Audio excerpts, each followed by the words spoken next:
Ya, selamat pagi buat kita semua. Salam sejahtera, Tuhan Yesus memberkati. Yang pertama kita akan membahas mengenai penulisan karya ilmiah. Di sini kita melihat di mana kriteria penilaian karya tulis ilmiah. Yang pertama ialah format penulisan, kreativitas, kesesuaian dengan tema atau topik, data, analisis, sintesis, penyajian, dan tanya jawab. Kita juga bisa melihat di mana ada aspek penilaian karya tulis. Yang pertama ialah format penulisan. Kita harus bisa membuat bagian pendahuluan atau sampul atau bisa disebut pengantar. Jadi untuk mengawali sebuah karya tulis ilmiah perlu format penulisan, yaitu bagian pendahuluan dan juga membuat bab pendahuluan, deskripsi, pembahasan, dan simpulan atau bisa disebut implisit. Membuat bagian penyudah atau daftar pustaka, kebahasaan menggunakan bahasa Indonesia yang baku dan resmi, dan juga memiliki ketingkatan keterbacaan yang tinggi atau bisa enak dibaca, berkesinambungan atau kohesi dan koherensi. Dan juga kita disuruh untuk memberikan isi dan penyajian di mana kesesuaian dengan topik, keaslian ide atau originalitas, kreativitas, pengembangan ide, memiliki data analisis, sintesis, dan simpulan atau rekomendasi. Dan juga kita diberikan di sini bagaimana aspek penilaian. Yang pertama ialah kita harus mampu menguasai materi. Yang kedua, kita mampu mengungkapkan ide yang menarik, jelas, dan bernas serta dengan fakta ilustrasi. Kita juga diajarkan di mana di sini dikatakan bahwa penggunaan bahasa verbal, non verbal, dan bahasa tubuh, penggunaan alat bantu dan lain sebagainya.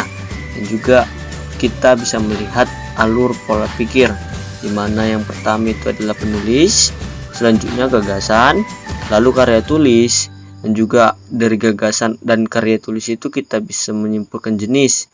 Kita juga bisa melihat metode dan bahasa serta konferensi naskah.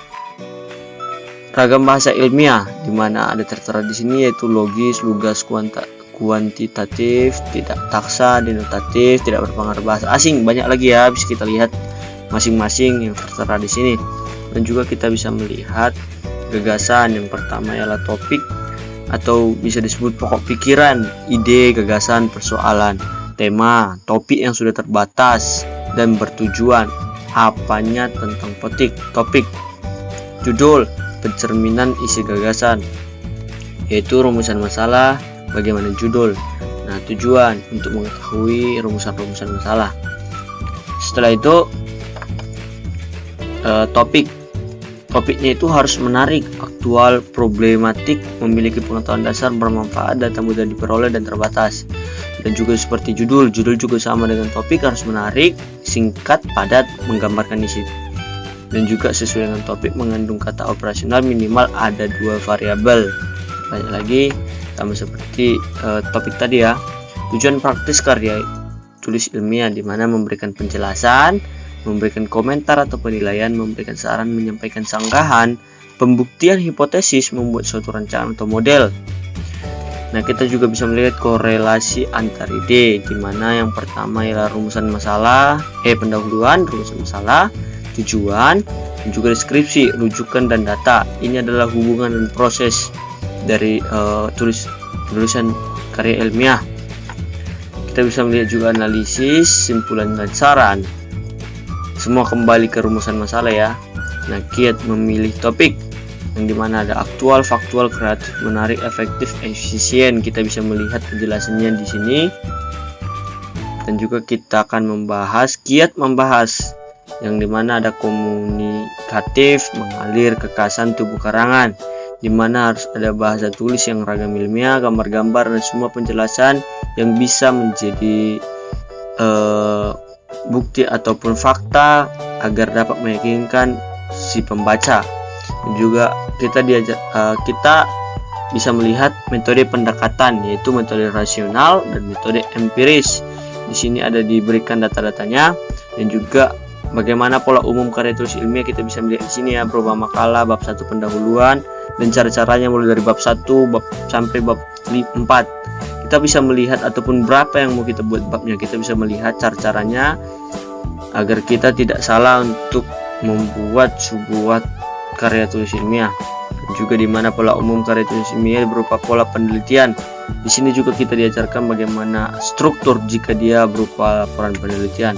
Konferensi naskah, di mana kita juga diajarkan di sini bagaimana caranya, mulai dari bagian isi, bagian penyudah, dan daftar semuanya. Organisasi karya tulis ilmiah, kita juga diberikan penjelasan di mana apa-apa saja yang harus kita terapkan pada bab 1 sampai bab akhirnya. Konferensi naskah, kertas, dan bias. Di sini kita diajarkannya ataupun diberikan penjelasan di mana cara-caranya. Kita jangan lupa untuk memberikan judul halaman, penulisan judul organ karangan, lampiran, catatan tambahan, kutipan langsung, dan catatan kaki serta daftar pustaka. Ragam bahasa ilmiah juga perlu, di mana harus logis, lugas, kuantitatif, tidak dipaksa, denotatif, tidak pengaruh bahasa asing. Ya, sekian dari penjelasan saya.